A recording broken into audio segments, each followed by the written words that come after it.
सीमा के बालों में बचपन से बहुत जुएं थी। इसका कारण था सीमा का कई कई दिन सिर को ना धोना, ना ही सिर की सफाई करना। ये आदत उसके बड़े होने पर भी नहीं छूटी। जब वो कॉलेज गई तो कोई भी उसका दोस्त बनने को तैयार नहीं था। सब लड़कियां उससे नफरत करती थी। यार मेघा, जरा अपना हेयर ब्रश तो देना, मैं लगता है घर पर ही भूल आई हूँ। ना बाबा ना, तेरे बालों में तो जुएं हैं, तुझे तो मैं अपना हेयर ब्रश कभी भी ना दूं। चल ज्योति, कॉलेज की छुट्टी हो गई है, घर जाते हुए रास्ते में गोलगप्पे खाते हुए जाएंगे। सीमा के सिर में जुएं होने के कारण हमेशा ही वो अपमानित होती थी, पर मजाल है जो वो अपना सिर साफ करवा ले। सीमा, ओ सीमा, ये सिर धोकर गीला तौलिया तूने स्टैंड पर टांगा है? हाँ माँ, वो सिर बहुत खुजली कर रहा था तो धोकर आई थी। सारा तौलिया जुओं से भरा हुआ है, सिर तो खुजली करेगा ही। कितनी बार कहा है सिर साफ करवा लिया कर, पर सुनती कहाँ है। पता नहीं इस लड़की के सिर की जुएं जाती ही क्यों नहीं है। वृंदा, जितनी जल्दी हो इसके सिर की जुएं साफ करवा दे। बड़े बूढ़े कहते हैं जिस लड़की की शादी के समय सिर में जुएं हो, शादी के बाद जुएं ब्याह जाती हैं, फिर उन्हें साफ करना बहुत मुश्किल होता है। क्या दादी, ऐसा कुछ नहीं होता है, आप बेकार में ही डरा रहे हो। सीमा की दादी चाहती थी कि सीमा किसी तरह अपने सिर की तरफ ध्यान दे दे, पर उसने एक कान से सुनकर दूसरे से निकाल दिया। आकाश नाम के लड़के से सीमा का रिश्ता तय हो जाता है, पर शादी के दिन मंडप में सीमा का हाथ बार बार अपने सिर में जा रहा था। क्या करूं, ये जुएं तो जैसे रेलगाड़ी की तरह सिर में दौड़ लगा रही हैं। जुड़ा होने के कारण उन्हें रेंगने के लिए जगह जो नहीं मिल रही होगी। अरे मत घूमो। सीमा, आकाश, एक दूसरे के गले में जयमाला पहनाओ। क्या हुआ सीमा, तुम बार बार अपने सिर में खुजली क्यों कर रही हो? वो पता नहीं, मेरे जूड़े में लगी पिनें चुभ रही हैं। कितनी बार इसे बोला था अपना सिर साफ कर ले, नहीं तो जुएं खुजली करेंगी, पर ये लड़की मेरी सुनती कहाँ है। अब शादी के बाद किस किस से छुपाएगी। सीमा की शादी हो जाती है, पर वो अपने सिर को हमेशा घूंघट से ढक कर रखती थी। सीमा बहू, तुम सचमुच बहुत संस्कारी हो, पर हमारे यहाँ सिर ढकने की कोई जरूरत नहीं है। हम अपनी बहुओं से पल्ला नहीं रखवाते। माँ जी, मुझे सिर पर पल्ला रखना अच्छा लगता है। सीमा जब अपने कमरे में जाती तो आकाश के सो जाने के बाद वो सिर को बुरी तरह खुजाने लगती। वो बाथरूम में खड़ी होकर अपनी जुओं वाली कंघी से सिर को काटने लगती, जो उसकी माँ ने उसे छुपाकर पर्स में रखने को दी थी। 2-3 दिन तक तो ठीक रहा, पर एक दिन आकाश अचानक चिल्ला उठा।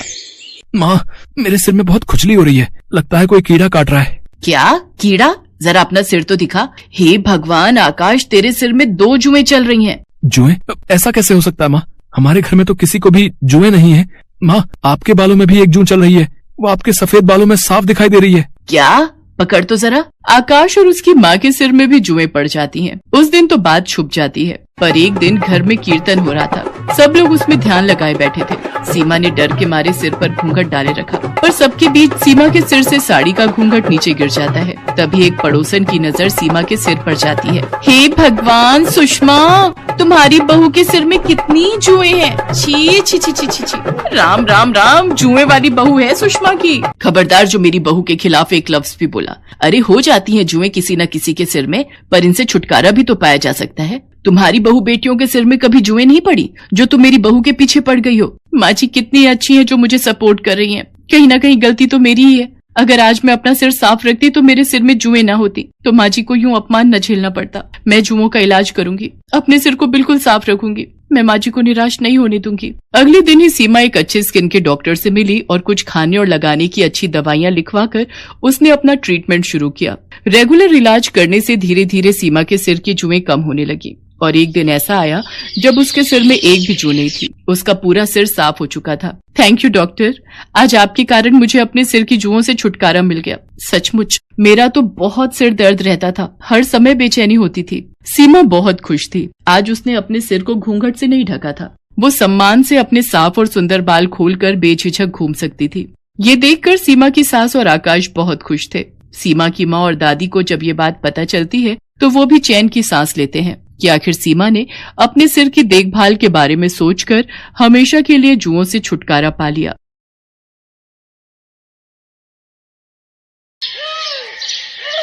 प्रिया शादी करने के नाम से डर रही थी और बार बार अपनी मम्मी से एक ही बात कह रही थी।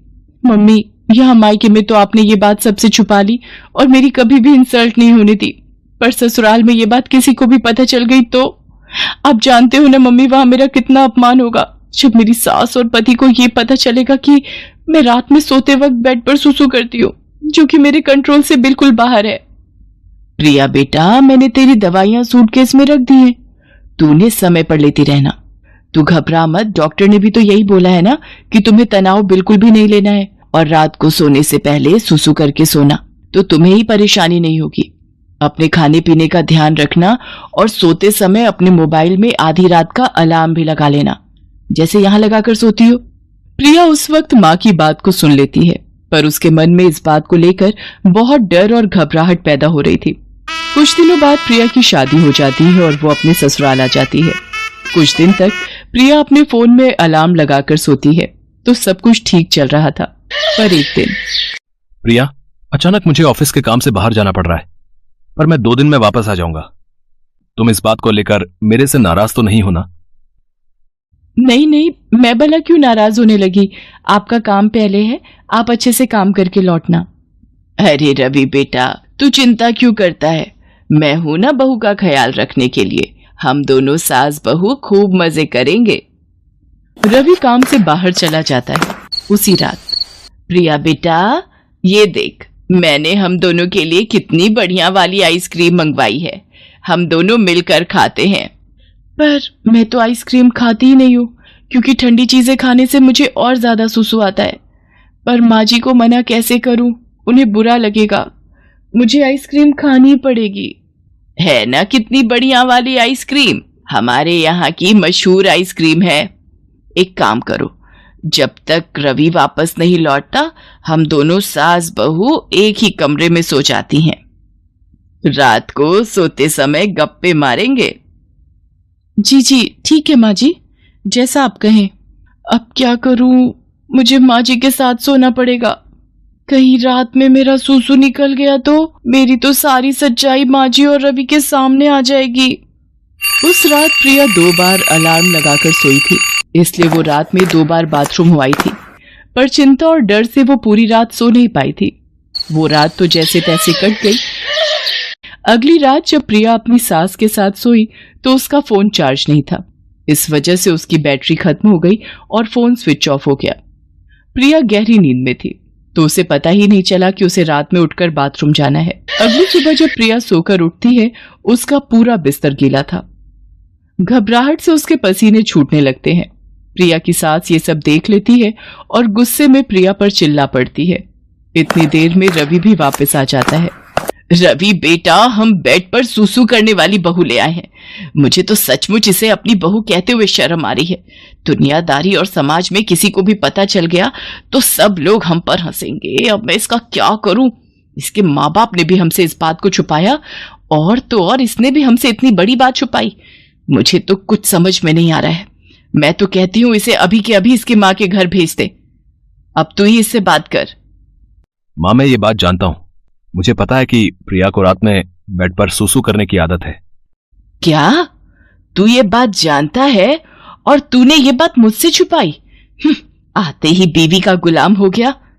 रवि इस बारे में जानते थे, पर उन्होंने मुझसे इस बात के बारे में पूछा भी नहीं और गुस्सा भी नहीं किया।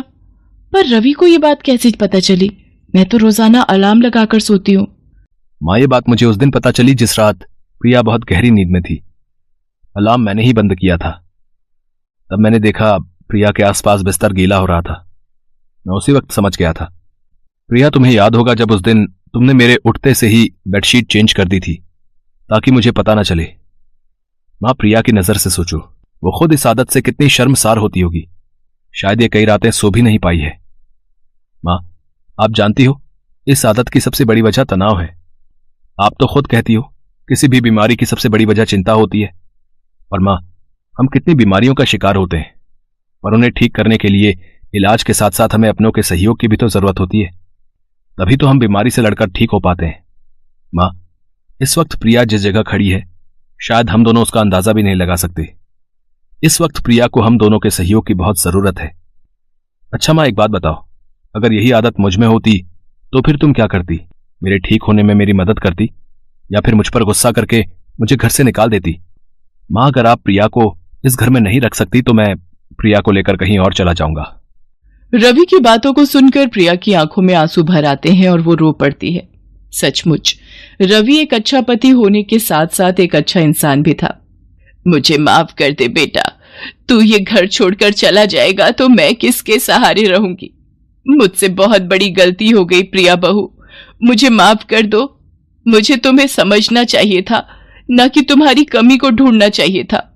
एक माँ होकर भी मैं तुम्हारी परेशानी को समझ नहीं पाई। नहीं माँ जी, आप मेरी माँ हो और माँ कभी अपने बच्चों से माफी नहीं मांगती। मैं सचमुच कितनी भाग्यशाली हूँ जो मुझे पति के रूप में रवि और माँ के रूप में आप मिले। प्रिया अपनी सास के गले लग जाती है। ये देखकर रवि भी बहुत खुश होता है। प्रिया अब रात में तरल पदार्थ ज्यादा नहीं लेती थी और समय पर सोती थी। प्रिया रात में कभी अलार्म से न उठ पाए तो रवि उसे उठा देता था ताकि प्रिया को रात में कोई परेशानी ना हो। प्रिया की सास और रवि प्रिया को खुश रखते थे। धीरे धीरे रवि और सास के सहयोग से कुछ समय में ही प्रिया की ये आदत पूरी तरह